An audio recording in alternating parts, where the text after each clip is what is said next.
Welcome, everyone. Good to see you.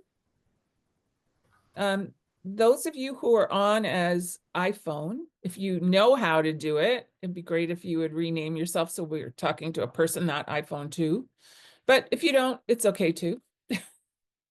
We are going to get started momentarily. How do I rename myself? You have to hover over it and then the little dots, you can rename yourself.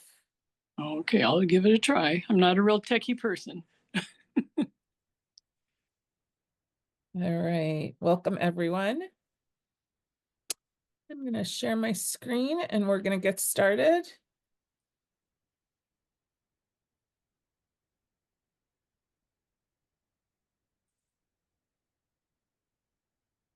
Ryan, can you confirm that you're actually seeing my screen? I am. Great. Confirmed. Thank you. Sure. Welcome, everyone. My name is Deborah Gallant. I am your moderator, I guess, of today's deep dive from Entrepreneurs Forever. Our presenter is Ryan Russell, and Ryan will introduce himself and tell you a little bit about his background.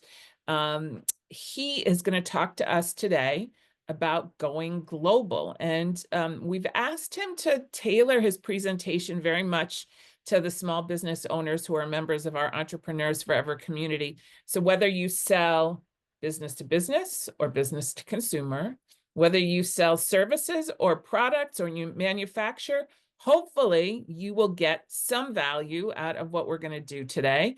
And the great news is if we don't hit exactly on what you want to know about, the last 20 minutes to 30 minutes is all open Q&A. So you can ask your own questions then. So we're not going to pause to let everyone introduce themselves because that would take too long and we only have the 90 minutes. But if you want to type in your name and the name of your business, what it is you do, that would be really helpful for Ryan and myself. Put it in the chat so he'll know who we have on the call. I'm going to talk for a moment or two about our upcoming programs because I found if I don't do it at the beginning, I never remember to come back and say it. We'll do the presentation and then the Q&A, and we are taping and we will stop the taping for the Q&A. So if you have a question that's very specific to you, you don't have to worry that we are memorializing it and people will be able to access it forever. I think most of you who are on here know who Entrepreneurs Forever is. Many of you are members. We are a nonprofit based out of Pittsburgh, Pennsylvania, with a mission to empower all small business owners to grow thriving businesses that sustain their families and support their communities. And we do that mainly through peer groups that meet monthly with a facilitator, and you all help each other grow. Our next couple of events that we're running are a deep dive on Monday, March 17th on understanding your customer journey. And that's with another facilitator from Entrepreneurs Forever, Greg Russack. And I think Greg is with us today as well. And in April, May, and June, my deep dives are on cash flow and line of credit, contracts, and then using DISC in your business in June. So I'm always trying to come up with great topics. Now, I want to take just a moment to tell you about a special one that I have put together, which is this Friday. This is really short notice. You'll get an email about it later, but we have all heard about these changes in Washington, and you probably wonder, how is this going to affect me and my small business? We are bringing a panel together from 9 to 10 a.m. on Friday morning. You can sign up on our website. We have government relations specialists, grant specialists, a minority DEI certification person, and a person with great economic overview. A wonderful panel. 1 quick hour, you can ask your questions. Ryan actually came up as one of the potential presenters, but we're going to talk about global and tariffs at least a little bit today. He may be a little circumspect, but that's what he's supposed to do because he's a federal employee. So this presentation does not take the place of professional advice from your own paid advisors. There's our disclaimer. You can't say, oh, Ryan told me I could do this and then violate some law or another. It doesn't work that way. This is the best advice we can give you, and hopefully will help some of you think in a way that you haven't before about how you might be able to sell your services and products internationally. So I'm going to stop sharing. And Ryan, before you go to your deck and do your presentation, why don't you just introduce yourself and tell everybody what your role is at your organization, and then we'll hop right into the presentation. Yeah, sounds great. Thanks for the intro, Deborah, and good afternoon, everybody. Nice to connect with you. As Deborah said, my name is Ryan Russell, and I serve as the director of the Pittsburgh office of the U.S. Commercial Service. And I'll go into a few more details about who we are during the presentation, but the one-liner is we're the federal government's export promotion arm. So we're mandated with a mission to try to help companies, particularly small and medium-sized companies, grow through exporting. And so that's why I'm excited that Deborah had reached out and asked for me to help go through what it means to export, identifying how you can get started, and assessing really internally if you're ready to tackle international markets. I've been in this role for the past 2+ years as the director of the office, and then in total just over 10 years here in the office, where I've been working with companies primarily in Western and Central Pennsylvania. I am a Pittsburgh native, and prior to coming here to work for the U.S. Commercial Service, I spent about 10 years as a foreign service officer or a U.S. diplomat overseas. And so spent time in Vietnam, Germany, the UN in New York City, which in some ways is the most foreign of all of those postings, and in Washington, D.C.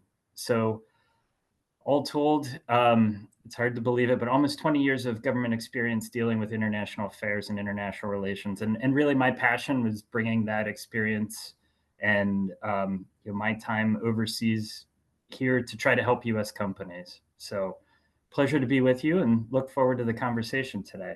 Do you want me to go ahead and share then, Deborah? All right.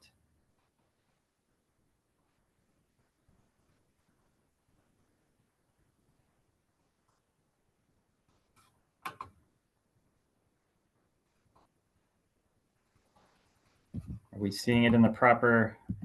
I'm still seeing it small. Okay, so let's do it this way.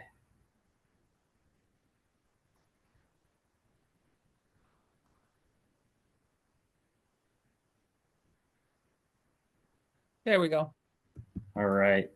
Thanks for your patience. I was telling Deborah earlier, we use Microsoft Teams and here at the office. So that's one I'm most comfortable with. But in the course of a day, I'm frequently shifting between Teams, Zoom, and Google Meet. Each one of them has their own peculiarities. So thanks for the patience. But I think we are good to go now. So let me just start by saying, I want this to be as valuable for you all as it possibly can be. So I welcome questions, whether you type them in, and I know Deborah has said that she'll certainly jump in with questions as we go through the presentation. But looking over, and thank you for putting into the chat your businesses and what line of business you're in, which is really helpful. And I will try to tailor some of my remarks and comments then based on the experience I have in working with companies like yours.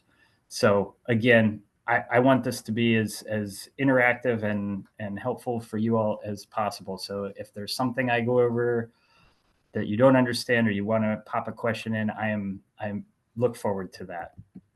So what we're going to talk about today is the business case for going global. And just quickly, some of the things that we're going to go over today, I'll give a quick introduction and the background.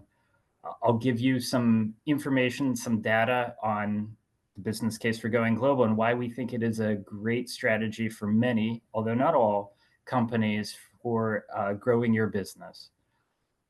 We'll give some example exporter journeys. As Deborah said, we wanted to try to tailor it to the types of companies that are participating today. So we'll walk through an example of someone who's maybe an artisan or a maker. We will walk through those who are offering services, primarily consulting services, and then manufacturers. And each is a little bit unique, but there are some commonalities that we'll also discuss as we go through the exporter journeys. And then as Deborah had indicated, we'll leave lots of time for Q&A and discussion at the end. So let's get started. Who are we? I gave you the quick one line, but we are, as the U.S. Commercial Service, we are part of the U.S. Department of Commerce, and I'm not going to go through the whole alphabet soup of different components of the U.S. Department of Commerce, but we fall in a part of the department known as the International Trade Administration. And our mission really is to create prosperity by strengthening the international competitiveness of U.S. industry. And we do that through promoting trade, investment into the United States, and making sure that U.S. companies are able to compete fairly in international markets, and that other countries are upholding their commitments, whether it's through international trade agreements, et cetera. Really just anything we can do to make you as a U.S. company competitive and succeed internationally. And so, again, I'm not going to go into too much depth, but you can see the U.S. Commercial Service portion. Really, at the end of the day, it's a jobs creation economic development program. And we'll go into a little bit more detail. So this is the how we do that. And we offer a whole host of services, counseling, market intelligence, which I'm going to touch on throughout the presentation as well. Some of the free online resources that you can use to do a little bit of market intelligence and do your own research. Where I think we offer a unique value is in connecting you with, whether it be potential customers or partners in international markets, and through that matchmaking, hopefully helping you establish your own network of connections internationally. And then because we are a government entity, we do get involved a lot, as I mentioned earlier, with making sure that you have a fair and level playing field to compete internationally. So we'll work through our offices at the embassies and consulates around the world and do government to government commercial diplomacy. And we can actually, in many cases, advocate on U.S. companies' behalf when you're competing for an international tender. So just a quick primer of some of the ways we work. My office here in Pittsburgh is part of a whole global network of trade professionals. So, for example, I'm not sure if everyone on the line is from Pennsylvania or the Northeast region, but we have 3 offices in Pennsylvania. I mentioned earlier I head the Pittsburgh office. I also oversee our Harrisburg, Pennsylvania office, and we have a 3rd over in Philadelphia, which is celebrating their Super Bowl victory today.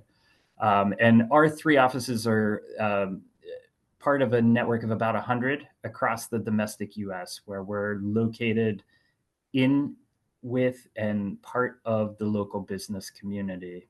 And then the counterpart to that is we have offices in about 80 countries overseas. As you can see from the map, it's really spread out globally.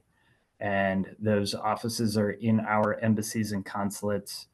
They're part of the official U.S. government presence. And I think the cool part, one of my favorite parts about my job is the vast majority of the staff in our overseas offices are local nationals who work for the U.S. government to support U.S. companies. And so it's in any given day, I have the opportunity to work with someone in Chile. We'll have a call at 8:00 at night with colleagues in India or Australia. So it's a fun global organization, but the common theme throughout all of our offices around the world is our mission to support you. And so if you walk away with nothing else from the presentation today, I want everyone to know there is a whole global network of people here to support you, whether that's through proactive exporting. If you get an international inquiry, and this happens a lot with U.S. companies, and you're not sure if it's a scam or if it's a valid lead, that's something that we do on a routine basis, is help U.S. companies avoid harm. And we can verify the legitimacy of an opportunity for you as a U.S. company. So that's a quick overview of our global footprint. Now I really want to transition into the opportunity that we see for U.S. companies in exporting.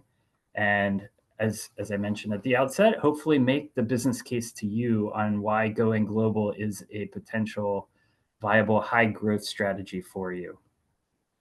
So what we have here is data from the World Bank, and this is the percentage of a country's GDP that is generated by exports. And so when you look at this, I think the United States is very clearly, on one side at least, the outlier in terms of how small of our country's GDP is generated through exports. And when you compare that to some of our other partner or competitor nations around the world, it is significantly lower.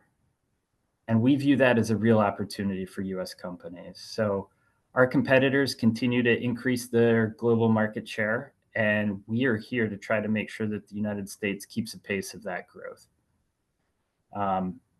We have, and I think I often get, when I show this slide, I often get the question, well, why is only 11% of the United States GDP through exports, whereas you look at Germany, where it's almost half?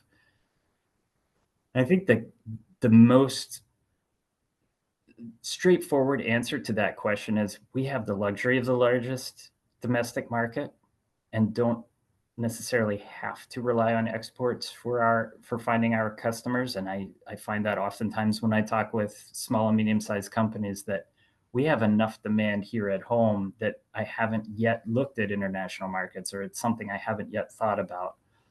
And that's why I'd like to open everyone's eyes today to what those opportunities might be when and if you are ready to look at international markets. So why go global? More than 70% of the world's purchasing power is outside the United States. And put a slightly different way, 95% of the world's population is outside the United States. So depending on what your customer base is, somewhere around 95% of your potential customers are not here, do not hold a US passport, and are located around the world. So it is a huge, huge potential customer base. And as I mentioned earlier, competitors are out there increasing their global market share. So we'd like to help you as a US company succeed and take advantage of all those opportunities.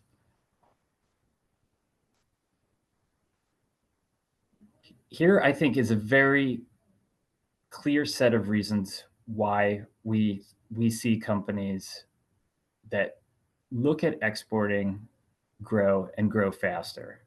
So number one, the obvious is those companies that do export tend to generate more revenue and statistically are more profitable than those that sell only to their domestic market. Furthermore, they're less likely to go out of business. So think of the common advice you get when you go in to talk to your financial advisor. Diversify your risk, right? The same holds true for looking at your international customer base. If there is an economic downturn in one country, that may not be a global or even a regional situation. And so looking and having customers in multiple markets helps to diversify the risk a little bit. On average, exporting companies have higher levels of productivity. They tend to be more competitive, and importantly, are more innovative.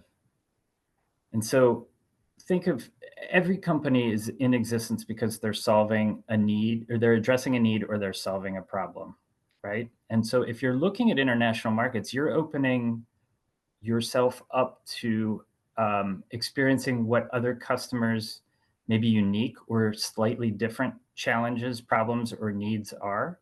And so by doing that, we see US companies innovate at a faster pace to address whatever those international needs are. So lots of very good reasons why companies that export tend to grow faster. And for those that are maybe looking at this as an opportunity to grow, scale the business, and seek investors, we have also seen companies with an international customer base be much more attractive to potential investors. because you have demonstrated there's not just a US or a domestic opportunity for your company, but a global, which can put your company in a higher value proposition. So lots of good reasons to look at selling internationally, but I don't want to give the false impression that it's simple or that selling to even Canada is identical to selling across the border to Ohio or Indiana. It can be complicated and it comes with some risks. And so what I want to do today is highlight what some of those challenges may be and help you start to think through whether your business is ready for international markets or what questions maybe you could be asking yourself or steps you could be taking if this is a path you would like to pursue. So I included this set of data because I want to show that exporting is for everyone. It is not just the big companies with their names on the top of buildings in large metropolitan areas. 89% of Pennsylvania's exporters are small or medium-sized companies. And in this data comes from the fiscal year 2023. It's the most recent data. We had over 13,000 companies in Pennsylvania alone that are exporting. So that's a pretty large number. And the vast majority of them are, as the number indicates, are smaller, medium-sized companies. The flip side to that is a very small percentage, only about 5 to 7% of smaller, medium-sized companies are exporting. And of those, the majority are selling to only one international market. And so we'd like to see those numbers both increase. And then the other data leads to the point that I had made earlier, that really why we're here and why taxpayer dollars go to fund our organization is that top line. 157,000 jobs here in Pennsylvania are supported by companies that are exporting. So it has a real impact on jobs. So how do you know if you're ready to start exploring international markets? The next couple of slides, I'm going to go over some things to be thinking about and some questions to be asking you and your business to determine whether you are ready at this point. So I mentioned selling internationally is not the same as selling here within the United States. And these are some of this is a good consultant slide here with lots of graphics on it. But what it is really the other layers of questions or considerations that you as a business need to think about when you're looking internationally. So you've got your domestic sales there at the core. Then beyond that, do you need to have specific certifications, or are there regulatory issues in the market that you're looking to sell into?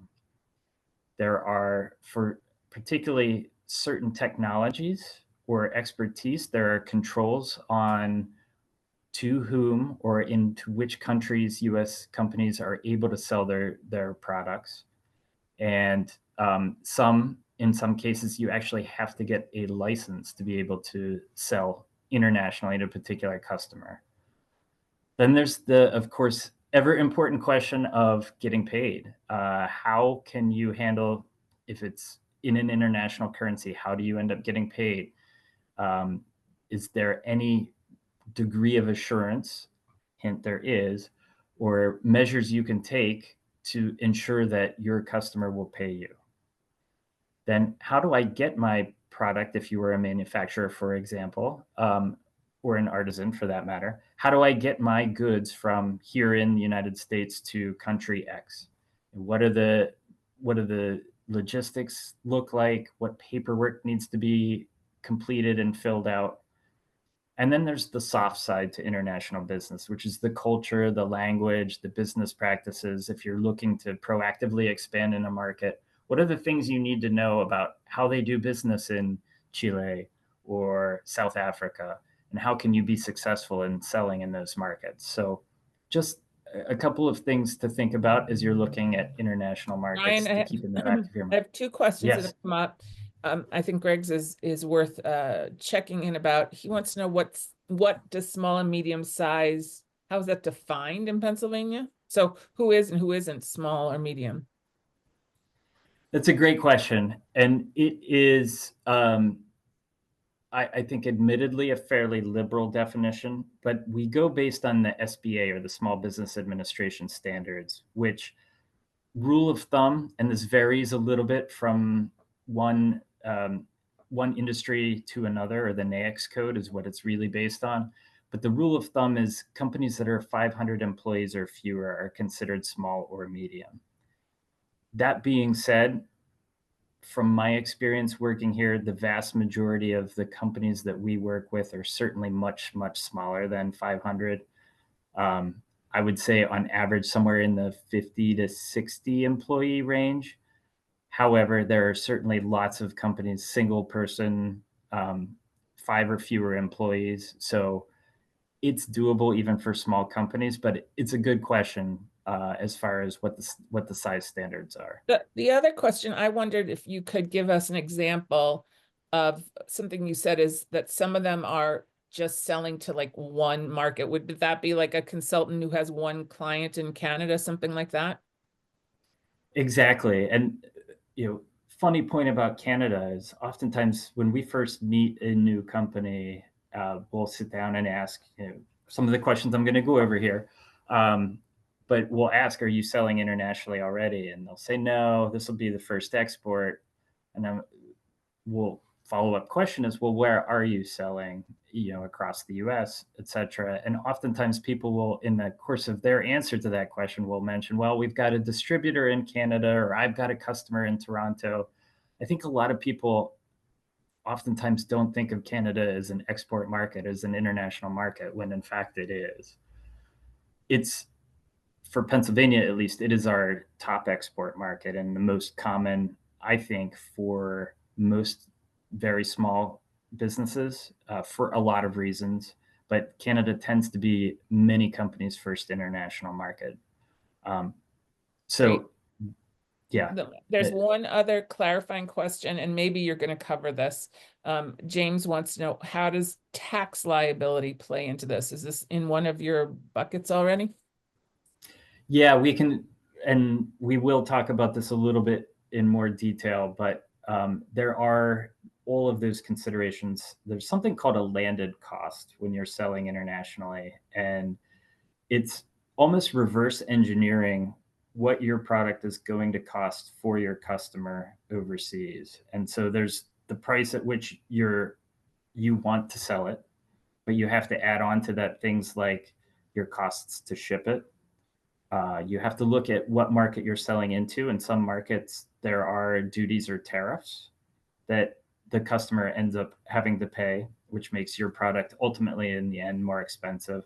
And then there are oftentimes both national as well as local taxes that they will have to pay. So in Canada, sticking with that example, there's a general sales tax in Canada as well as a provincial sales tax. And so those are the types of things that we work with our clients on to help them arrive at what their landed costs are going to be, to make sure that they can sell their product at a price point that's profitable to them, but is B, competitive in the host market.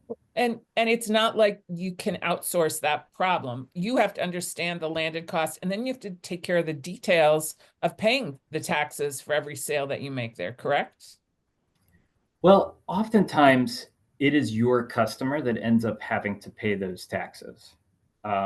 There is, in international deals, there's a whole series of what are called Incoterms, that are internationally recognized terms that specify, so that there is kind of that assurance on both sides. It specifies who is responsible for which components of the transaction, from loading it onto a truck or a ship or an airplane, all the way through to who insures it while it's in transit, who pays the customs and duties, who clears it through customs, etc.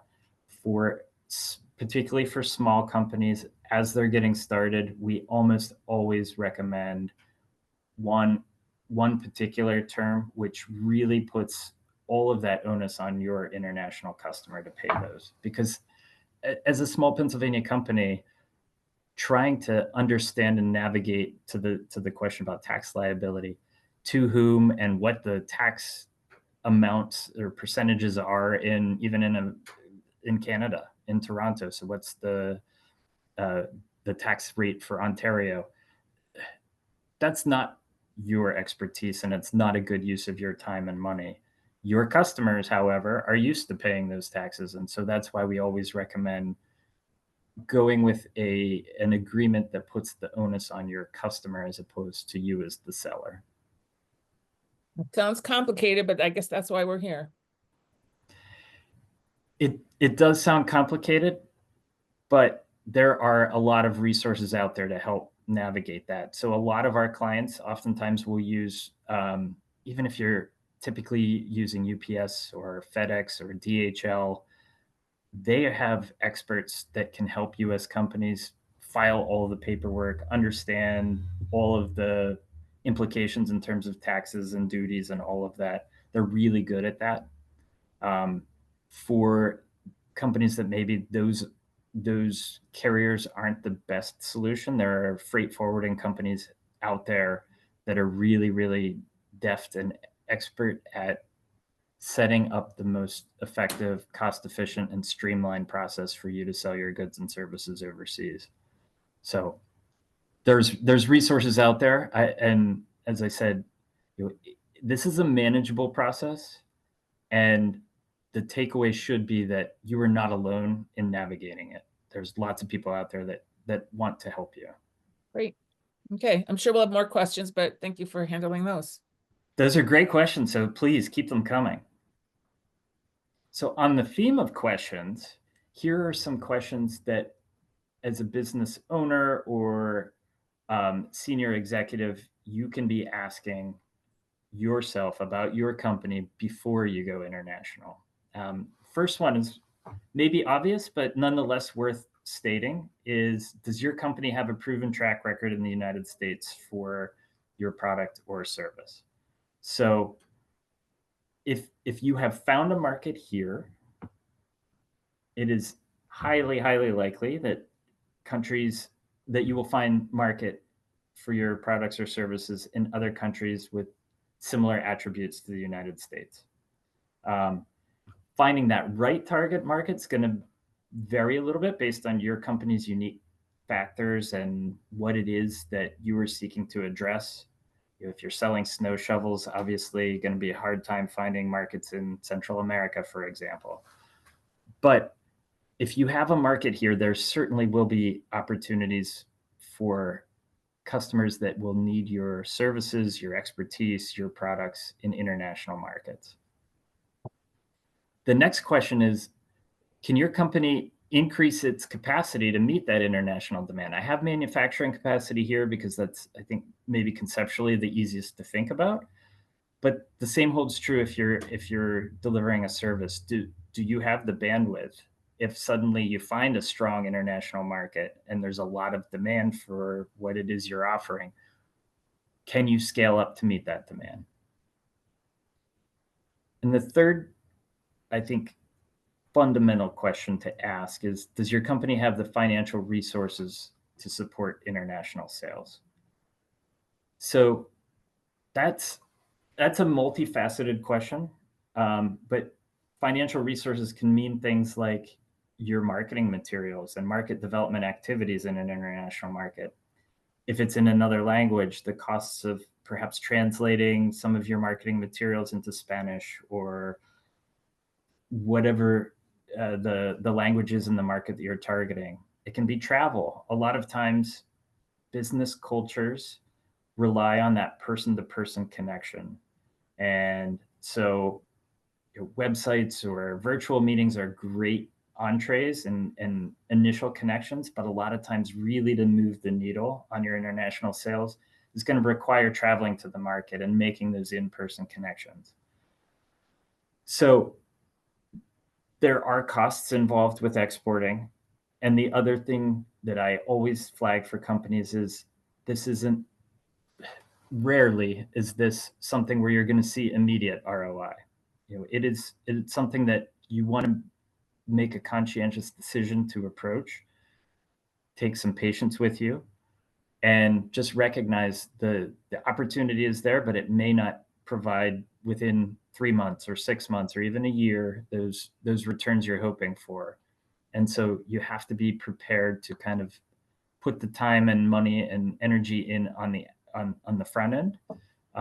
But I think you will know quickly if there's going to be a return on investment. If you're getting nibbles from overseas, it's worth continuing down the path.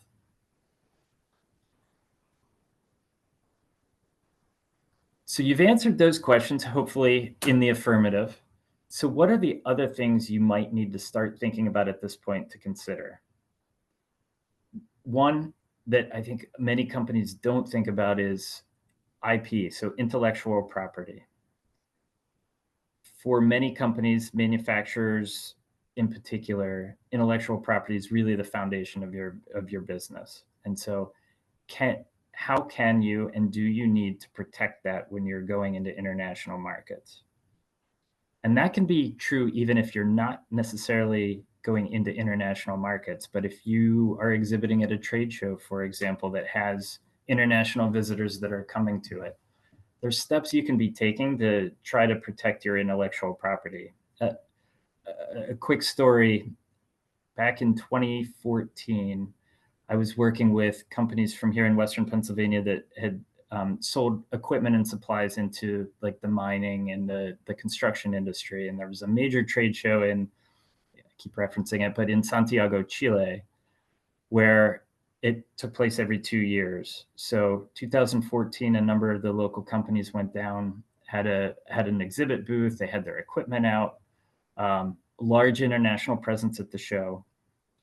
2 years later, when they went back in 2016, there were some international competitors from one market in particular in Asia that had, in the course of 2 years, largely based to their knowledge at least, largely based on some of the conversations that had taken place at that same trade show 2 years earlier, photos that were taken, etc., had been able to reverse engineer and come up with a competing product from this other market, and just in the next haul over were set up exhibiting and selling their equipment for about 30% less. So quality aside, and I think that's a big question mark, but it was something that the companies weren't prepared for. They hadn't thought through the risk of having, just by simply exhibiting at an international trade show, the risk of having their intellectual property stolen and used to create a competing international company. The next question is your company's management supportive of going global? Now, I know for today's audience, many of you are the company's management, but hearkening back to some of the points I made earlier about the timeline before you start to see real return on investment and the costs involved, we see a lot of times companies start and stop down the road of exporting. They dabble in it a little bit, and then the management decides to pull back on the support, whether financial or they stop allowing them to travel, etc. So it's a really important key to success to make sure that when you're looking at international markets, it's a strategic decision that involves top level management as well. And then the third question here is knowing about the legal and regulatory requirements for exporting. And that takes a number of different forms. So, selling into European markets, for example, there are a lot of safety and quality standards that companies are required to meet. You've probably seen it on many of the products you buy, the little CE mark that's printed on a lot of the labels or the products itself. That is a European standard that requires that your product go through certain testing and evaluation to make sure that it's safe and reliable to be sold into the European market. There are things like labeling requirements, even in Canada, depending where you're selling into Canada. If you're selling into Quebec, for example, a lot of labels are required to be printed in both English and in French. And so just making sure as you're setting off on this adventure, you're aware of what the potential requirements might be for your good or service in a given market. So where to start? And I think the simple answer, because I've thrown a bunch of probably thought-provoking questions that may feel at first somewhat overwhelming.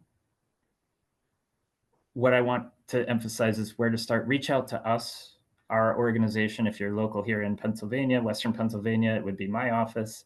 If you're not, and my contact information I'll have at the end. If you're not, you reach out to me and I will put you in contact with the office most local to you. But that's what we're here for, is to help you think through some of those questions. And if the answers are all or pointing towards a yes, and that you are ready to start exploring, we'll sit down, and beyond some of those questions that I've already gone over, some of the things that we'll also ask you is, what is the unique value proposition, or why are your domestic customers choosing you? Are there parts of the world that maybe you're more comfortable exploring? Western Hemisphere, because of geographic proximity. Canada, as we talked about, is usually the first international market a lot of people look at, because similar language, business culture, it's close. But maybe you speak another language, or you've got family in another part of the world. I think I saw someone reference that they spent some time between Pennsylvania and Italy. So all of those factors, let's dig into that and find out how that might impact what markets we want to look at for your first endeavors overseas. And really, we'll want to know, what are your objectives? Why are you looking at exporting? What do you want to accomplish out of it? And what are your expected or desired timelines? And so with all of that information, we can usually then sit down with you and identify 1 to 2 first target countries or markets to explore. And I want to emphasize 1 to 2, because oftentimes I think companies start to think about, well, I could go here, I could go here, I could go here. It really behooves companies, when they're new to exporting, to focus in on 1, max 2 countries, because oftentimes the time required to develop one of those markets is greater than you anticipate at the outset. And so, at the risk of spreading yourself too thin, if you're looking at 3 or 4 markets, we always really stress, let's pick 1 or 2 and kind of really go after that 1 or 2 markets.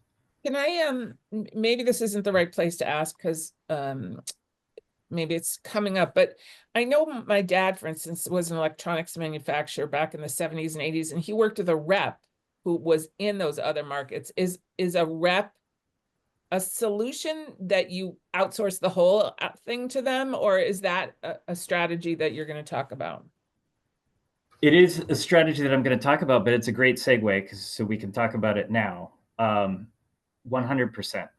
So I think the expectation that you can sit here in Western Pennsylvania and succeed at marketing your products in any international market, even Canada, without a good local partner is the exception rather than the rule.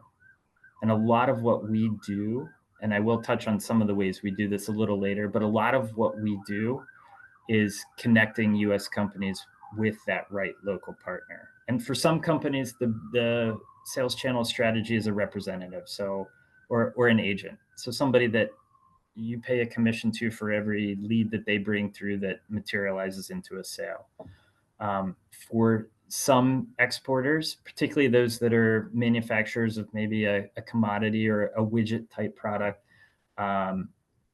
their preferred strategy is finding a distributor in an international market. So you sell all of your products to 1 customer, which simplifies things on your end, and you give them the right to resell it within either the entire country or 1 particular geography within that country. But in all of those various strategic approaches, the key is having a trusted local partner that knows the local market, ideally already has that network of contacts within the industry that you're operating, so that you're not cold calling companies, they may already bring those connections to you, and that would be the value that they're adding. So it's a great question. I will touch on it again later as far as how we some of the ways that we work to try to find local partners, but it really is, I think, a key to success in international markets.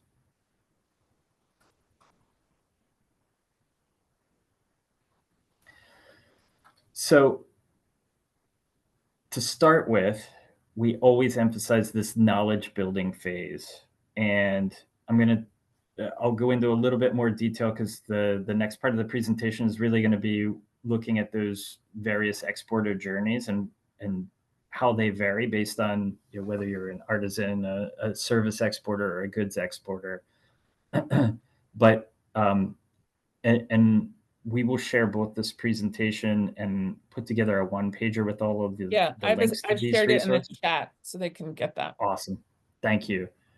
So the country commercial guides are, I think, one of the best unknown resources out there for companies.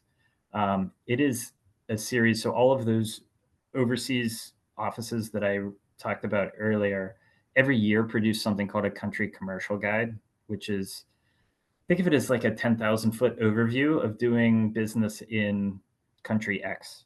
And it has everything in there from kind of like a high level political and economic overview of the market. It has our local office's assessment of what products, goods, industries offer the best potential for US companies. And it's certainly not an all exhaustive list, but it's based on their local knowledge where they see the best opportunities. It talks about some of those questions you were asking, Deborah, like what do we see other US companies doing as far as sales channel strategy in the country? What works there? Down to and including things like, if I want to travel to Saudi Arabia, do I need a visa? Is it safe for me to travel there? What is the business culture like? So these are, I think, very good first steps in familiarizing yourself with a country.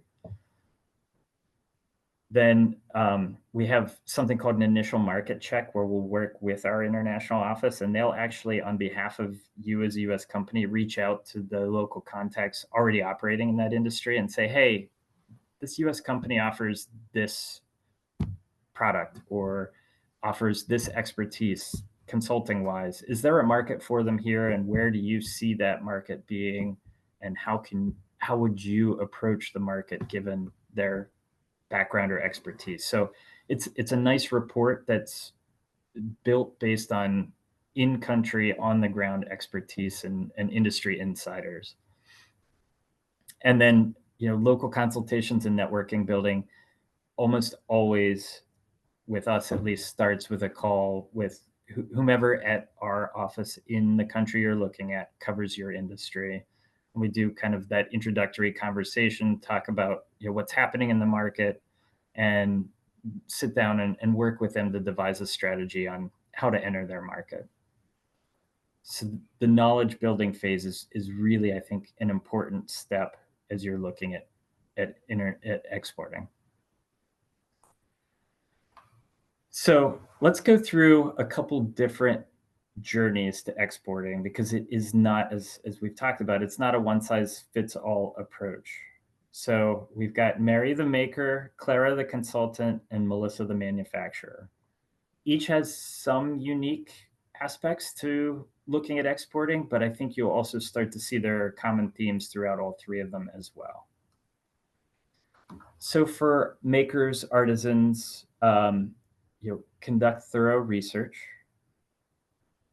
and work together with us on both identifying what those research resources are, and we can help with that, but then start to develop your marketing strategy. And on a lot of cases, we see either using that local partner or online platforms. Obviously, there's the Amazons of the world, but a lot of markets have country-specific or region-specific online platforms and marketplaces where US companies have found a lot of success selling their products. Consider internationalizing your web presence. And I've got a slide, and I'm going to go into that in a little bit more detail in just a minute. So I'm not going to dwell on it too much now. find reliable and knowledgeable shipping partners in getting, we talked about this earlier, but getting your product from wherever you are located and or are making the product to your customers. How can you best do that? Is a FedEx or a DHL or a UPS the right partner, or are there other options out there that might fit your particular model better? And then ensure proper packaging and labeling. We talked about the labeling component.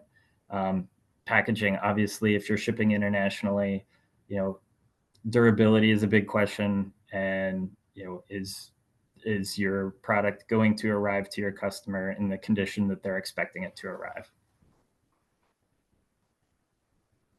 And again, we have this on the one-page handout, but there is a great marketing toolkit for global artisans. So this is meant not only for US companies, but really for artisans around the world to think through, how do I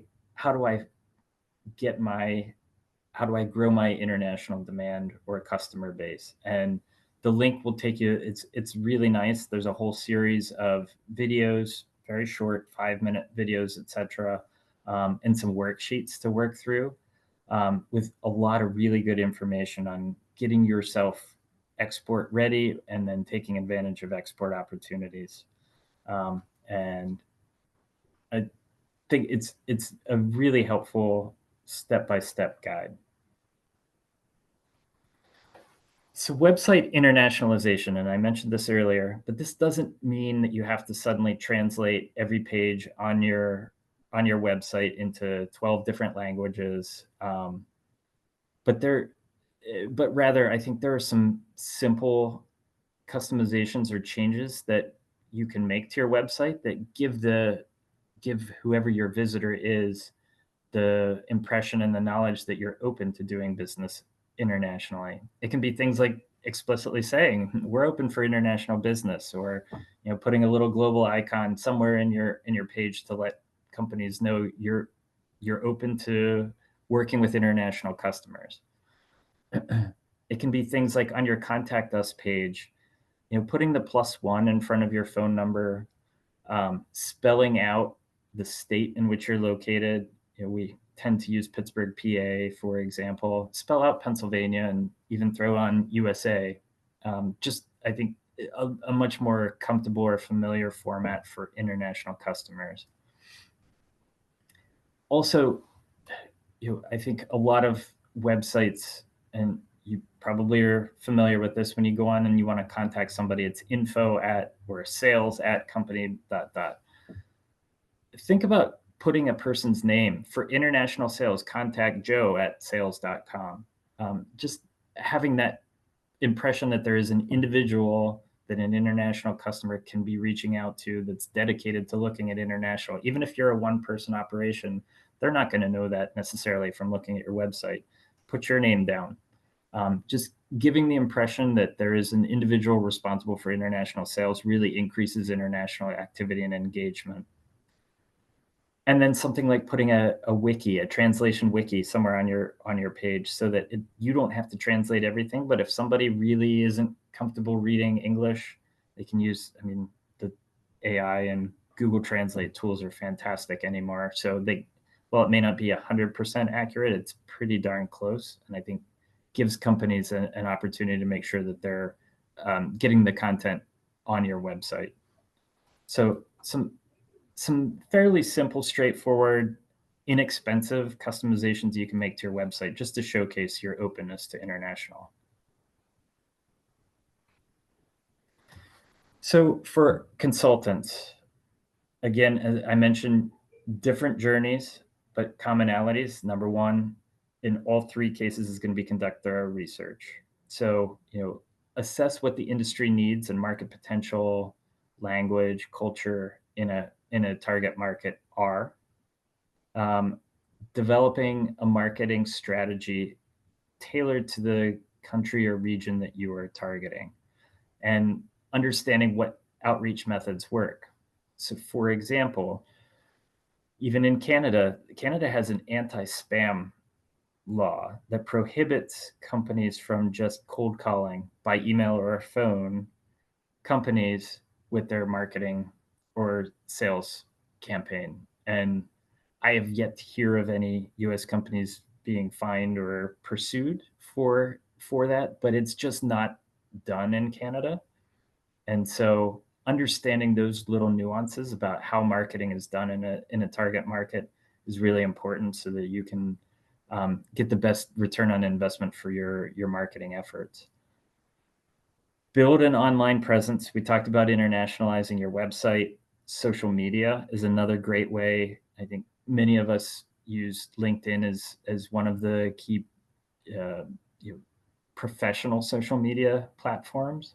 Leverage that to showcase your expertise and maybe put an international bent or angle to some of your posts.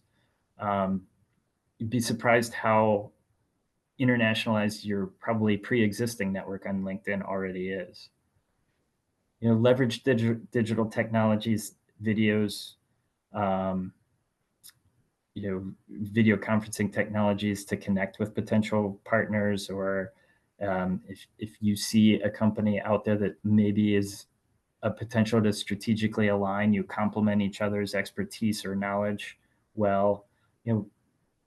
Post-pandemic, we have seen so much more of these initial conversations taking place internationally via Zoom or Skype or But MS do they Teams. still expect you to come to London for the actual meetings? What we've seen in the last 5 years is these video conferences are perfectly acceptable for step one, and assessing to make sure there may be a potential fit that, capabilities, personality wise, there's a fit. But ultimately, in most cases, Deborah, yeah, they're going to want like that, just that in-person, face-to-face interaction and engagement. And if you're talking about jointly marketing your technologies, solutions, expertise, it's a great opportunity to travel to the market and maybe set up a week's worth of calls to potential customers where you can go in jointly. And those type of things are certainly much more effective when done in person. It shows your dedication to the market. You're not just kind of dabbling here and there. You've got some commitment to the country, to the market. And I think just the simple act of traveling shows your willingness to be involved in country X or Y. And are they open to service delivery being delivered virtually though? They are. Okay. Yes. I think most of what service delivery is, a typical engagement, oftentimes there's probably that in-person initial kickoff meeting. 80 to 90% of the content can be done virtually, and then usually like a closing or a wrap-up in-person meeting. But definite openness to leveraging technology so that you don't I need think to there's be. a consultant who wants to dig into it in the Q&A, but I wanted you to get through the rest of the presentation. Okay, very good. We have, for consulting services, there's a great set of resources where it kind of goes through where we see, what the expertise we see being most commonly sold internationally, top markets for US consulting services. Hint, Europe is big. Ireland is our number one market for management consulting services, for example, which surprised me. But a lot of great resources and data are available on this consulting services link that I've provided here. And then our third category is the manufacturer. Talked about this earlier. A lot of those questions are things that we would want our manufacturers to think through. Protecting your IP. Again, the common theme is research. Developing network of contacts in that international market, both in the host market as well as here at home. Financial, trade finance resources, logistics companies. If there's any questions about IP concern, working with an attorney to make sure that you've taken the proactive measures to protect yourself. Attending industry trade shows, I think, is one of the best ways to get a sense of what's happening in the international marketplace, what your competitors might be offering, and who your customers are. And then going internationally, especially as an unknown, having those case studies or reference points that you can demonstrate, here's how we were able to save a US company X amount of money or reduce their energy output by 20%. Having those references really does resonate internationally. The Made in USA brand is still carries a lot of weight around the world. And so if you can show what you've done for US companies, that opens a lot of doors for you internationally. And then again, we talked about this, internationalizing your website to show that you're open to international inquiries. So talked about these, but the country commercial guide you can see here on the left-hand side is kind of a menu of what each of them contains, the things that we think are important for you to know as you're doing your research to try to identify your markets. And the nice thing, the link that is in the resource guide will take you to a map, and I think we have 130, 140 countries we have country commercial guides for, and they're all available off of that one landing page.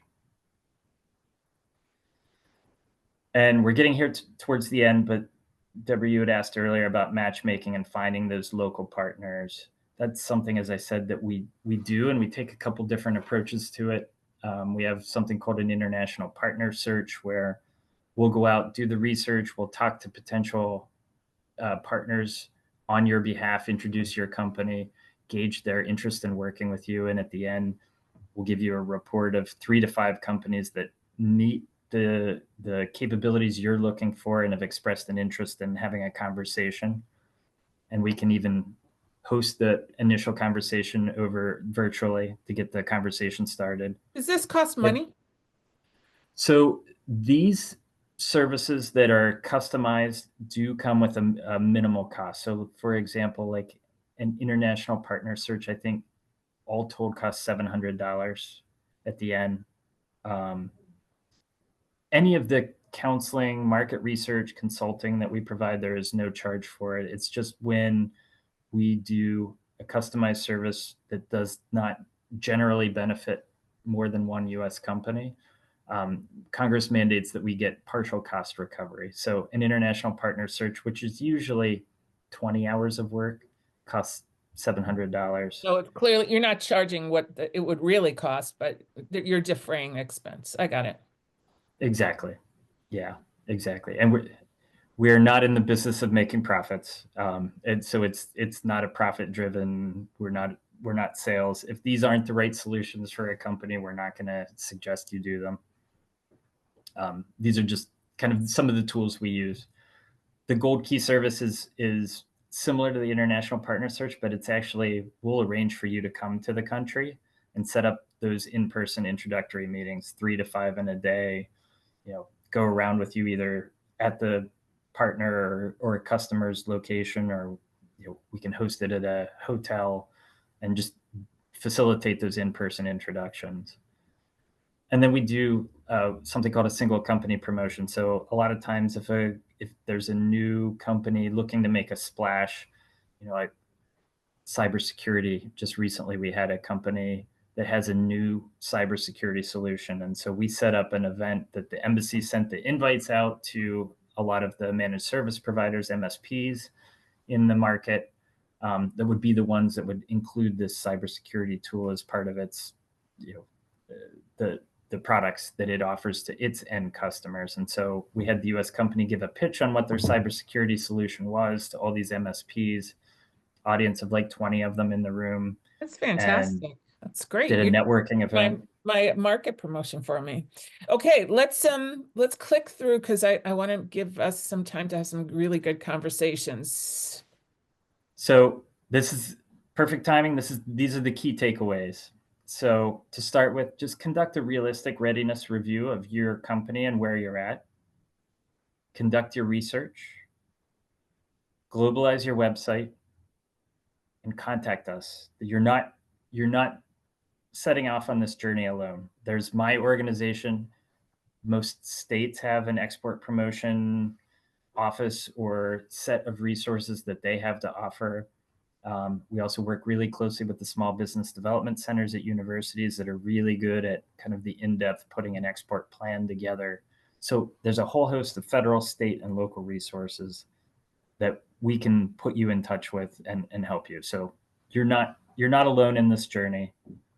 And then the last slide is just my office's contact information here and just an overview of what industries each of us in the office covers.